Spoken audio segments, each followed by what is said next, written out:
Your polite neighbor, the one who waves every morning, will be the one trying to kill you.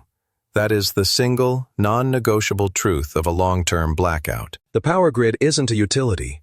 It's a restraining bolt on 300 million people. When it breaks, the first sound you'll hear isn't generators.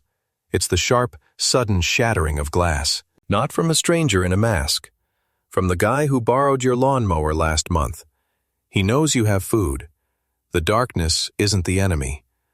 The man next door, realizing his kids are thirsty, is. Society has a 72-hour expiration date, and I'm going to show you the precise locations that become war zones in the first 72 minutes. The 72-hour illusion. We are told that civilization is robust. It is a lie. The polite veneer of society, the agreement to not take what isn't ours, is thinner than a grocery store window. Our entire world runs on a fragile, just-in-time delivery model. The food on the shelf, the fuel in the pump, the medicine at the pharmacy. It all arrived less than 3 days ago. When the trucks stop, the system starves. Government agencies like FEMA operate on this 72-hour assumption. They admit that most major cities have, at best, 3 days of food and water on the shelves. The Department of Justice confirms this timeline. Their data shows that violent crime can spike by over 250% after just 72 hours without power. But this isn't a switch. It's a psychological countdown. For the first 24 hours, it's an inconvenience. People are frustrated, stuck in traffic, and expect the lights to return. By 48 hours, the normalcy bias begins to crack. Thirst sets in. The food in the refrigerator is spoiled. The realization dawns that no one is coming to help. By 72 hours, the social contract is void. The human brain, stripped of its modern comforts, switches from community to survival. The 3 threat vectors. Before we map the where, you must understand the who. When the grid dies, you are not facing one enemy. You are facing 3 distinct threats that will emerge in waves. The first, and largest, is the desperate. This is your neighbor. This is the mother who ran out of formula, or the elderly man who needs his heart medication. They are not evil, but they are driven by a raw biological panic. They are emotional, unpredictable, and dangerous in their sheer numbers. They will form mobs, and they will justify taking what you have. The second threat is the opportunist. This is the classic looter. They use the chaos as cover for personal gain. They are smashing windows to steal televisions, liquor, and tools. They aren't necessarily looking for a violent confrontation, but they will exploit any weakness and use violence to escape. They are the ones who steal the generators and the gasoline. The final and most deadly threat is the predator. These are organized gangs or sociopaths who thrive in a world without rules. They are not just taking resources, they are hunting resourceful people. They are looking for the preppers. They are looking for the fortified homes. They are the reason you must be invisible. Understanding these 3 vectors is critical because each one targets different locations at different times. The first wave, biological panic. When the grid dies, the first wave of chaos is driven by the desperate. It's not driven by greed. It's driven by the body screaming for something it cannot live without. This wave is violent, immediate, and utterly predictable. Pharmacies, the ticking clock. Forget bread, forget water. The first places to be gutted will be pharmacies. Why? Because over 2/3 of Americans are on daily prescription medication. When the power dies, the cold chain for drugs like insulin breaks instantly. But it's not just insulin. It's blood pressure medication. It's anti-seizure drugs. It's psychiatric medication. An entire population's chemical stability vanishes. This isn't just a riot. It's a mass withdrawal event. Refills stop. Suddenly, millions of people are on a 3-day clock, counting down to withdrawals, seizures, organ failure, or death. These people will not be polite. They will not wait in line. They will kill for a bottle of pills, not to get high, but to keep a child from convulsing. Pharmacies are bunkers of survival. They contain alcohol for disinfection, antibiotics, and painkillers. In a collapse, pain relief becomes currency. A bottle of ibuprofen could buy a week of food. During Hurricane Katrina, pharmacies were emptied with tactical precision. When they burn, that crowd starts remembering which of their neighbors mentioned being a diabetic. Gas stations, the dead artery. The second domino is fuel. Gas stations will erupt into violence before most people even realize the power is out for good. The paradox of the gas station is its greatest vulnerability. The pumps require electricity. The underground tanks can be completely full, holding thousands of gallons. But without power, that fuel is inaccessible. It is a locked treasure chest in plain sight. And the backup generators most stations have? They'll be the first thing stolen by the opportunists. Fuel is not just for escaping the city. It's for generators. It's for chainsaws to cut firewood. It's for heating a home. A single 5-gallon jug becomes a bar of gold. You will see lines stretching for blocks, which will quickly devolve into armed confrontations, siphoning, and sabotage. And the fuel itself becomes a ticking clock. Modern E10 gasoline begins to separate as ethanol attracts water, contaminating the very prize they're fighting for. They're killing each other for fuel that might not even work. But as the immediate biological needs are met with violence, a new economy is born. This is when the smart and the ruthless stop thinking about today and start thinking about next week. The currency of collapse. In a world without dollars, value is reassigned. It attaches to things that can relieve pain, alter reality, or fight infection. The new centers of wealth, and therefore the new centers of extreme violence, are the places that store this currency. Liquor stores, the moral multi-tool. When the lights go out, alcohol becomes one of the most versatile commodities on earth. It is medicine, it is fuel, it is currency, and it is morale in a bottle. Consider this. Over 15 million Americans are alcohol dependent. After just 24 hours, severe withdrawal kicks in. We're talking hallucinations, seizures, and uncontrollable tremors. That raw desperation will lead them straight to the liquor store, crowbar in hand. But they won't be alone. The pragmatist will be there too. A simple lighter runs out. A bottle of 151 proof rum is a fire starter that never fails. It's an antiseptic that can clean a deep wound when the hospitals are overrun. The opportunists will be there, seeking barter gold. A fifth of high-proof vodka could trade for a course of antibiotics or a box of ammunition. When Venezuela collapsed, smuggled rum was a key medium of exchange. The smart survivor stocks clear spirits, quietly. But once those stores are empty, the mob will start hunting for the person who still has a bottle. Hospitals, the forbidden fortress. This is the #1 most dangerous location on the entire map. In the first 48 hours, hospitals will transform from sanctuaries of healing into slaughterhouses. This is not hyperbole. It is history. Most U.S. hospitals have backup generators, but they have a finite fuel supply, typically rated for 72 hours. When that 73rd hour hits, the building goes dark. Ventilators shut off. Elevators freeze between floors. Life-saving machines go silent. The building becomes a vertical tomb. But that is not why it's on this list. It is on this list for what it stores. The true prize is the pharmacy vault.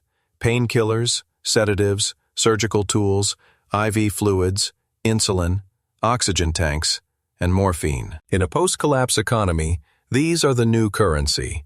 But you won't be alone. The building is a biological trap. With no power, the sanitation systems fail. The morgues are overflowing. The sick and the dead are in the same hallways. You're not just risking a knife in the back. You're risking walking out with cholera or sepsis. The sick, the addicted, and the predators will come in waves, not to help, but to take. If you have ever for 1 second thought about raiding a hospital, eliminate that thought. It is suicide. While the desperate fight over medicine, the second wave of looters, the opportunists, are thinking bigger. They're thinking about fortification and long-term supplies. The second wave, the opportunists. This wave of looters is more organized. They aren't just grabbing what they can carry. They are moving with purpose, often in groups, to secure the means of long-term survival and defense. Hardware stores, the fortress builders' depot. Most of the panic mob will stampede the grocery stores, fighting over the last loaf of bread. The smart survivors and the opportunists will hit the hardware stores first. Why? Because when society collapses, you don't just need food, you need tools. Food is a finite resource. Tools are a resource multiplier. Hardware stores are packed with everything required to fortify a home, defend a position, and survive. Chainsaws for fuel, propane tanks for cooking, batteries, and they're grabbing weapons that don't look like weapons. A crowbar, a carpenter's hammer, an axe. These stores arm the desperate and the opportunistic at the same time. During the 2011 UK riots, hardware stores were stripped clean, not for weapons, but for plywood and nails to board up windows. But here's what makes them so deadly. Their security is a joke. Big glass windows, minimal staff. Once the first window breaks, it is a feeding frenzy where desperation meets raw utility. Industrial zones, the unseen arsenal. While the mob fights at Walmart, the truly organized gangs, the predators, are in the industrial parks. They are raiding supply depots. They are not looking for food, they are looking for infrastructure. They are looking for bulk chemicals like chlorine for water purification. They are siphoning diesel from truck depots. They are taking welding supplies and bulk copper. But the real prize is the safety supply store. N95 and P100 respirator masks, chemical-proof gloves, Tyvek suits, filtration cartridges. In a world of dust, smoke from constant fires, and airborne disease, the man who can breathe safely is king. These industrial zones are where the weakest looters die and the strongest factions arm themselves for the long term. Big box stores, the last bastion, Costco, Walmart, Target. These are not stores. They are the physical manifestation of the entire global supply chain. They are the last bastion of civilization's abundance, and within 12 hours of a total blackout, they will become meat grinders. They hold everything in one place: food, water, medicine, clothing, camping gear, and weapons. And once they are empty, that chain is broken forever. There are no restocks. We have seen these stores ransacked in under an hour during a simple riot. In a total, grid-down scenario, that timeline shrinks to 15 minutes. It is a tidal wave of thousands of people, driven by pure panic and rage, with no security and no law. People will be trampled to death in the aisles. And the greatest danger isn't even inside. It's the parking lot. The predators will wait. They will watch you emerge with a full cart, and they will simply follow you home. You've just done the hard work for them. But the most valuable locations might be the ones the mob overlooks, the ones hidden in plain sight. The hidden vaults, overlooked gold mines. The final wave of scavenging is about finding what everyone else missed. The initial panic has passed, and now it's about sustainable, long-term survival. The smart will avoid the obvious battlegrounds and head for the hidden vaults. Pet stores, the forgotten pantry. Most people will walk right past the pet store until they're starving. On day 4, that 50-pound bag of kibble isn't for Fluffy anymore. It's just food. It's protein, it's fat, it's calories, and it is shelf-stable for years. But that's not even the real prize. The real gold is the survival gear disguised as pet supplies. Heavy-duty leashes become tie-downs and rope. Puppy training pads are perfect for emergency sanitation. A 50-pound bag of kitty litter can be used for a makeshift toilet for weeks. And then there's the medicine.